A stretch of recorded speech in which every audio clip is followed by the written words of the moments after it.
Praise the lord. దేవుని పరిశుద్ధమైన నామములో వాక్యంను వినుచున్న మీ అందరికీ ప్రభు పేరట మా యొక్క శుభాభివందనములు తెలియజేస్తున్నాము.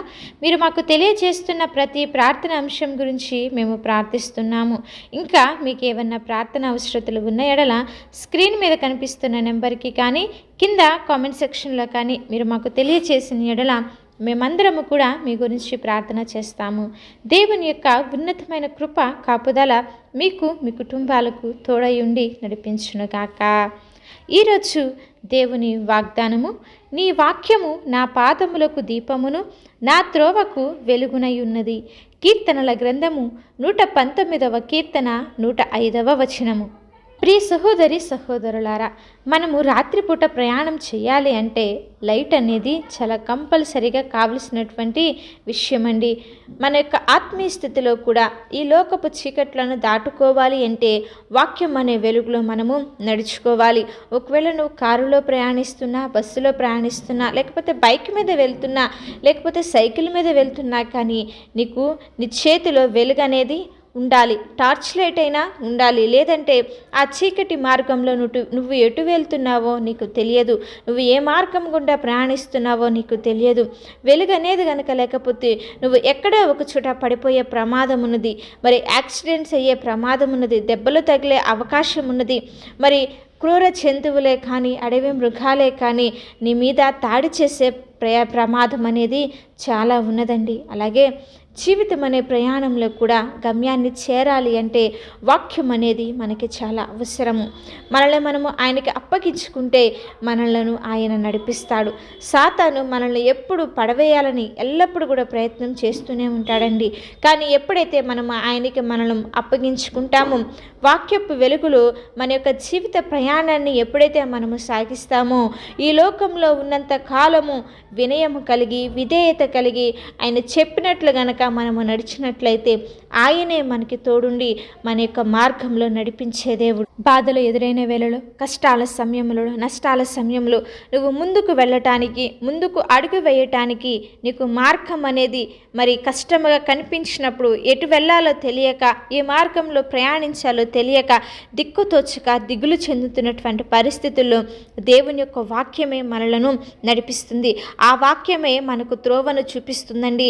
ఆయన యొక్క వాక్యమే మనకు ధైర్యాన్ని, నెమ్మదిని అనుగ్రహించి మన యొక్క మార్గంలో ఎదురవుతున్న ప్రతి ఒక్క కష్టాలనే కానీ, శ్రమలనే కానీ, వేదనలు, శోధనలు ఎదుర్కోవటానికి గొప్ప ధైర్యాన్ని, బలమును ఇచ్చేది దేవుని యొక్క వాక్యము. మనలను నడిపించేది దేవుని యొక్క మాట. ఒక దీపము చీకటి గల మార్గాన్ని ప్రకాశింపచేసినట్లే దేవుని వాక్యము కూడా మనం ఎదుర్కొనే ప్రతి ఒక్క కష్టాల నుండి, నష్టాల నుండి, బాధలలో నుండి, ఇరుకుల్లో నుండి మనకు ధైర్యాన్ని, నెమ్మదిని అనుగ్రహించి, ఏ విధముగా అయితే దీపము చీకటి గల ప్రాంతంలో వెలుగును ప్రకాశింపచేస్తుందో, మరి దేవుని యొక్క వాక్యము మన జీవితాలలో కూడా ఆ చీకట్లన్నిటిని కూడా తరిమివేసి గొప్ప కృపతో నింపటానికి సహాయపడుతుందండి. దేవుని యొక్క వాక్యము మనకి జ్ఞానాన్ని ఇస్తుంది, వివేచన కలిగిస్తుంది. దేవుని యొక్క వాక్యము మనకి ధైర్యాన్ని, నెమ్మదిని అనుగ్రహిస్తుంది. కాబట్టి మనం ఎల్లప్పుడూ కూడా దేవుని వైపు తిరగాలి. ఆయన ఒక మాటకు లోబడాలి. ఆయన ఒక వాక్యాన్ని వినేవారముగా మనందరం ఉండాలండి. ఆయన ఒక మాటకు లోబడుతూ ఆయన ఏ మాటనైతే సెలవిస్తున్నాడో ఆయన మాట ప్రకారంగా మనం జీవించే వారంగా ఉండాలి. మరి ఇక్కడ దావీదు మహారాజు అంటున్నాడు కదా, నీ వాక్యము నా పాదములకు దీపము, నా త్రోవకు వెలుగుగా ఉన్నదని దావీదు సెలవిస్తున్నాడు. ఎందుకని దావీదు ఇలాగ మాట్లాడుతున్నాడంటే, ఎన్నో భయంకరమైనటువంటి శ్రమలు వచ్చాయి, శోధనలు వచ్చాయి. నా అన్నవారే చంపాలని దావీదును తరుముతున్నప్పుడు మరి కొండలలోకి, అడవి ప్రాంతంలోనికి పారిపోయి ఆ గాఢాంధకారపు లోయలలో సంచరిస్తూ కూడా భయము లేకుండా దేవుని యందు ధైర్యము కలిగి, నీ యొక్క వాక్యము నాకు తోడుగా ఉంది, అదే నాకు దీపముగా నన్ను నడిపిస్తుంది అని చెప్పి దావీదు దేవుని యందు ధైర్యాన్ని, విశ్వాసాన్ని, నెమ్మదిని కలిగి ఉన్నాడు. కాబట్టే కలిగినటువంటి ప్రతి ఒక్క శత్రు భయాలన్నింటిలో నుంచి కూడా దేవుడు దావీదును తప్పించాడండి. దావీదు అంటున్నాడు కదా, యెహోవాయే నా కాపరి, నాకు లేమి కలగదు. నన్ను గాఢాంధకారపు లోయలలో నేను సంచరించిన నేను దేనికి కూడా భయపడను. ఎందుకంటే నాకు ఆయన తోడుగా ఉన్నాడు. నాకు మనుషులెవరూ తోడు లేకపోవచ్చు, మనుషులెవరూ నాకు ఆదుకోకపోవచ్చు, మనుషులెవరూ నాకు అండగా నిలబడకపోవచ్చు, కానీ నేను ఆరాధిస్తున్న దేవుడు నాకు తోడున్నాడు. ఆయన నన్ను నడిపిస్తాడు, నాకు అండగా ఉన్నాడని దావీదు దేవుని యందు విశ్వాసము కలిగి, నమ్మకము కలిగి, దేవుని యొక్క మాటకు విధేయత కలిగి, వినయము కలిగి, ఆయన వాక్యము మీద, ఆయన మాట మీద ఆశ పెట్టుకొని ప్రతినిత్యము దేవుని యందు విశ్వాసము కలిగి, ధైర్యము కలిగి ఉన్నాడండి. ఎప్పుడైతే నీవు కూడా దావీదు వలె ఆయనకు అప్పగించుకుంటావో, నీ ప్రతి మార్గంలో ఆయన తోడు ఉంటాడు. నీ ప్రతి కష్ట సమయంలో ఆయన నీ తోడుండి విడిపించడానికి ఆయన సమర్థుడు. నీ ప్రతి ఒక్క శ్రమలో నుంచి విడిపించి నీకు ధైర్యాన్ని, నెమ్మదిని ఆయన అనుగ్రహిస్తాడు. కాబట్టి ఆయన యందు విశ్వాసముతో వాక్యాన్ని చేత పట్టుకొని దేవుని యొక్క మార్గంలో గనక నువ్వు నడవగలిగినట్లయితే నీ జీవితంలో అద్భుతాలు చూస్తావు.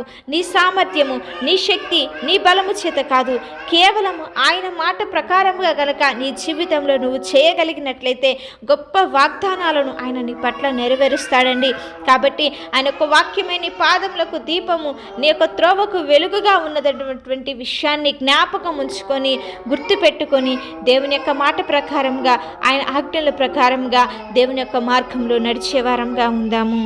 చిన్న ప్రార్థన చేసుకుందాం.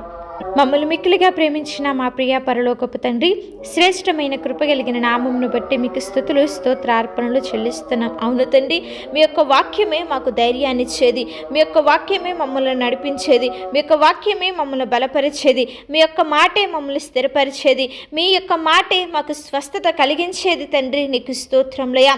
వాక్యం వింటున్న ప్రతి ఒక్క బిడ్డ జీవితాలలో ధైర్యాన్ని, నెమ్మదిని, కృపను మీరు అనుగ్రహించమని ప్రార్థిస్తున్నాం. బిడ్డల పట్ల గొప్ప మేలులను, ఆశీర్వాదములను జరిగించండి. మీ కృపతో నింపండి, కృప చూపించండి, బలపరచండి, ధైర్యాన్ని, నెమ్మదిని మీరు అనుగ్రహించమని వేడుకొంచున్నాము తండ్రి. వారు ఎదుర్కొంటున్న ప్రతి ఒక్క ఆర్థిక పరమైన ఇబ్బందులన్నింటిలో నుంచి కూడా విడుదల మీరు అనుగ్రహించండి. ప్రతి ఒక్క అనారోగ్య పరిస్థితుల నుండి స్వస్థతను మీరు దయచేయండి దేవా. ఇదిగో నా తండ్రి, చదువుకుంటున్న బిడ్డలకు మంచి జ్ఞానమును, తెలివిని మీరు అనుగ్రహించమని ప్రార్థిస్తున్నాం. వారు చేస్తున్న వ్యాపారాలలో మీరు తోడుండండి, చదువుల్లో మీరు తోడుండండి, ఉద్యోగాలలో మీరు తోడుండి, వృద్ధి హాయం అనుగ్రహించి ప్రతి ఒక్క విషయంలో తోడు నీడగా ఉండి జయకరంగా, మహిమకరంగా జరిగించి మీ యొక్క నామమునికే మహిమ, ఘనత, ప్రభావములు తెచ్చుకున్నామని యేసుక్రీస్తు వారి నామములో అడిగి వేడుకొని ప్రార్థిస్తున్నాము తండ్రి. ఆమేన్.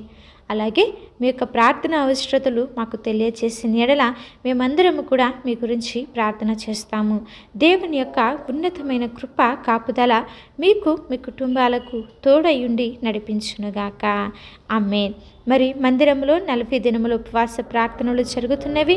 మీ యొక్క ప్రార్థన అవసరతలను స్క్రీన్ మీద కనిపిస్తున్న నెంబర్కి కానీ, కింద కామెంట్ సెక్షన్లో కానీ మాకు తెలియచేసిన ఎడల మేమందరం కూడా మీ గురించి ప్రార్థన చేస్తాము.